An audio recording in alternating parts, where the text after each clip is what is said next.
میں ایک پاکستانی جاسوس 70 کی دہائی میں اپنے مشن کو مکمل کرنے کے لیے بھارت پہنچ چکا ہوں۔ کہانی کو مزید سننے کے لیے ہمارے چینل کو سبسکرائب کیجیے، بیل آئیکن پر کلک کیجیے تاکہ ہماری آنے والی تمام ویڈیوز آپ کو بر وقت ملتی رہیں۔ اب چلتے ہیں کہانی کی طرف۔ اگلے روز صبح میں نے عائشہ کو دی ہوئی کیسٹ کئی بار سنی۔ اس میں 3 افراد کی گفتگو اور گلاسوں کی کھنک میں کبھی کبھی عائشہ کی آواز بھی بھری ہوئی تھی۔ ٹھیکے سے متعلقہ امور پر گفتگو اور بچت کے متعلق اندازے بیان کیے گئے تھے۔ صرف ایک بات ایسی تھی جس سے عائشہ کی سچائی کا ثبوت ملتا تھا۔ غالباً بریگیڈیئر نے کہا تھا کہ سر ٹھیکہ تو میں دے دیتا ہوں، لیکن اگر دوسرے ٹھیکیداروں نے شور مچایا اور بات انکوائری تک پہنچ گئی تو پھر کیا ہوگا؟ اس کی بات کو دوسری آواز نے کاٹ دیا۔ بریگیڈیئر تم اس کی چنتا نہ کرو، میری ذمہ داری ہے، اور جیجن تمہارا حصہ تمہیں ٹھیکہ ملتے ہی ادا کر دیا جائے گا۔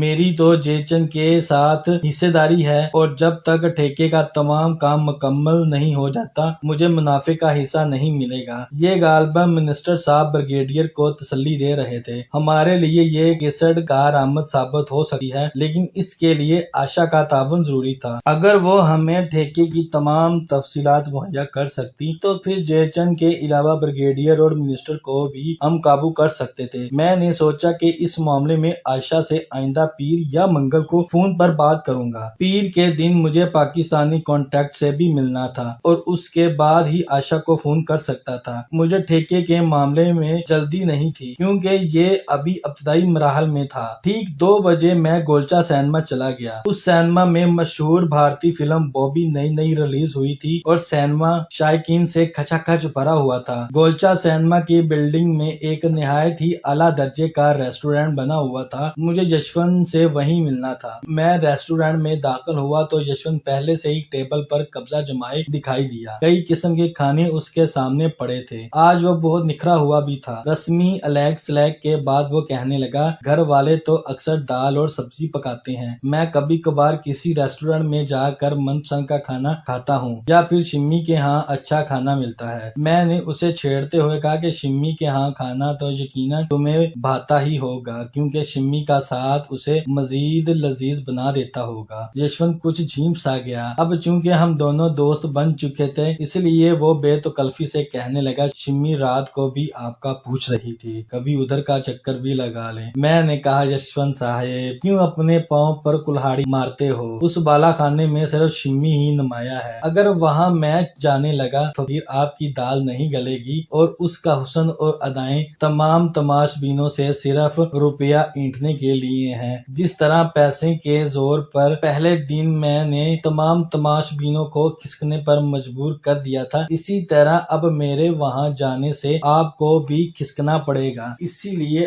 آپ اکیلے ہی وہاں جا کر اپنی تنہائی دور کرتے رہیں، اور اس میں مناسب حد تک میرا مالی تعاون بھی جاری رہے گا۔ آپ میری ضرورت پوری کریں، میں آپ کی ضرورت پوری کرتا رہوں گا۔ اور دوسری بات یہ کہ طوائف کے کوٹھے میں اربوں روپے لٹانے والے بھی پیسہ ختم ہوتے ہی ذلیل و رسوا کر کے نکال دیے جاتے ہیں۔ اسی لیے اپنا پیسہ ہوش و حواس میں رہ کر اور ہاتھ کھینچ کر خرچ کریں۔ خرچ کم کریں، لیکن ظاہر یہ کریں کہ آپ کے پاس بہت دولت ہے۔ اس طرح یہ طوائفیں بھوکی بلی کی طرح آپ کے گرد چکر لگاتی رہیں گی۔ یشونت خاموشی سے میری باتیں سن رہا تھا، لیکن اس کے چہرے سے صاف عیاں تھا کہ بڑھاپے کے عشق سے بچنا اب اس کے بس میں نہیں رہا، اور میں چاہتا بھی یہی تھا۔ شمی کی وجہ سے یشونت ہماری ہر ضروریات کو پوری کرنے میں مجبور تھا۔ میں نے موقع غنیمت جان کر کہا، ویسے یشونت صاحب آپ کی پسند بھی لاکھوں میں ایک اور لاجواب ہے۔ شمی پر تو دل و جان ہی نہیں، دونوں جہان بھی نچھاور کرنے پڑے تو سودا مہنگا نہیں۔ یشونت کھل اٹھا اور کہنے لگا، ونود بھائی اب تو یہ بھگوان کے اور آپ کے ہاتھ میں ہے کہ میں شمی کو حاصل کر سکوں۔ کل کی ڈاک آپ کو کیسی لگی؟ میں نے جواب دیا، کوئی خاص نہیں، معمول کی ڈاک سے ایک درجہ اوپر تھی۔